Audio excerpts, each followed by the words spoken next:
पटना से इस वक्त की बड़ी खबर, जहां मंत्री अशोक चौधरी ने जनसुराज के संस्थापक प्रशांत किशोर के खिलाफ पटना सिविल कोर्ट में मुकदमा दर्ज कराया है। अशोक चौधरी ने कहा है कि पीके माफी मांगे नहीं तो सुप्रीम कोर्ट तक जाएंगे। उन्होंने प्रशांत किशोर को पिछड़ों दलितों के खिलाफ मानसिकता छोड़ने की नसीहत दी और कहा कि जितनी उम्र नहीं है पीके की, उससे ज्यादा लंबे समय से मेरा परिवार राजनीति में है। आपको बता दें, प्रशांत किशोर ने अशोक चौधरी पर बेटी के लिए पैसे से टिकट खरीदने का आरोप लगाया था, जिसके बाद उनके अगर बात की जाए तो वार पलटवार शुरू हो गया था और एफआईआर अब दर्ज कराई गई है। तो ये बड़ी खबर आप तक पहुंचाने, बड़ी जानकारी। पटना सिविल कोर्ट में मुकदमा दर्ज प्रशांत किशोर के खिलाफ मंत्री अशोक चौधरी ने कोर्ट में दर्ज कराया है मुकदमा। तो पीके माफी मांगे नहीं तो सुप्रीम कोर्ट तक जाएंगे। ये बड़ी खबर आप तक पहुंचाने, बड़ी जानकारी। तो प्रशांत किशोर ने टिकट खरीदने का आरोप लगाया था, बेटी के लिए टिकट खरीदने का यह आरोप लगाया गया था और इसी को लेकर मंत्री अशोक चौधरी ने दर्ज कराया है मुकदमा। हम एक ऐसे समाज को रिप्रेजेंट करते हैं जो समाज लंबे समय तक जिसको आवाज नहीं थी। तो हमारे माता पिता ने अगर हमको पढ़ाया है, लिखाया है और हम इतने लंबे समय से राजनीति में हैं, तो हम जिस समाज को रिप्रेजेंट करते हैं अगर हम चुप रह जाएंगे तो वो गरीब लोग कैसे समझेगा कि लड़ना किसको कहते हैं, अपने हक की लड़ाई किसके लिए होता है। इसलिए हम तो पूरी तरह से लड़ेंगे। और ये जो मानसिकता है पिछड़ा दलितों के खिलाफ में, जो ये मानसिकता है, इस तरह की भाषा का प्रयोग करना, इसको तो बंद करना पड़ेगा ना। आप कुछ भी बोलकर नहीं जा सकते हैं।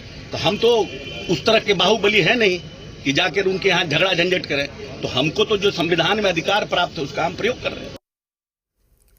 तमाम जानकारी के साथ हमारे सहयोगी रजनीश हमारे साथ जुड़ चुके हैं। रजनीश, अब प्रशांत किशोर कानूनी दांवपेच में फंस सकते हैं। यहाँ पर मुकदमा दर्ज करा दिया है यहाँ पर मंत्री जी ने।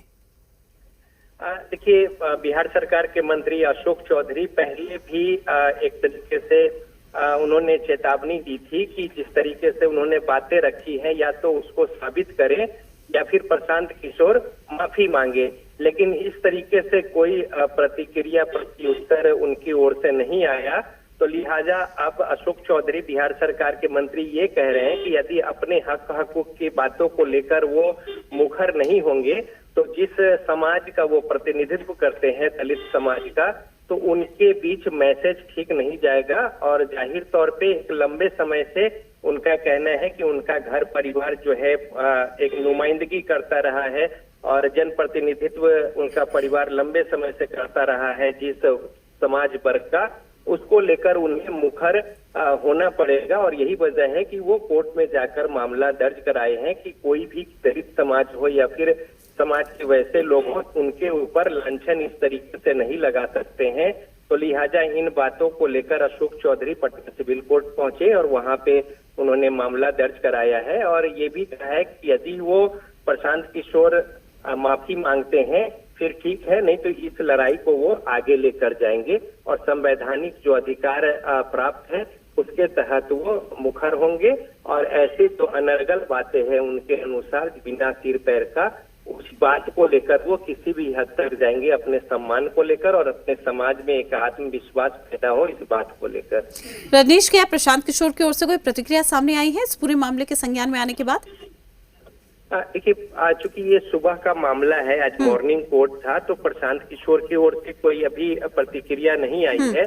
और इससे पहले भी चूंकि ये जो मसला हुआ उसके बाद से भी इस मुद्दे पर उनके कोई बयान जो है वो नहीं आए हैं। लेकिन प्रशांत किशोर ने ये कहा था कि जो उनकी बेटी सांभवी समस्तीपुर से जो चुनाव लड़ी है लोकसभा का, तो उसके टिकट को लेकर बातें हुई थी, खरीद फरोख्त की बातें हुई थी, पैसे के लेन देन की बातें हुई थी। और जाहिर तौर पे एलजेपी पर आरोप लगा था लोक जनशक्ति पार्टी रामविलास और उनके नेता चिराग पासवान पर। तो इस बात को लेकर अशोक चौधरी आज कोर्ट में पहुंचे हैं। रजनीश, आपका शुक्रिया तमाम जानकारी साझा करने के लिए। आपसे हम अपडेट लेते रहेंगे इस पूरे मामले को लेकर।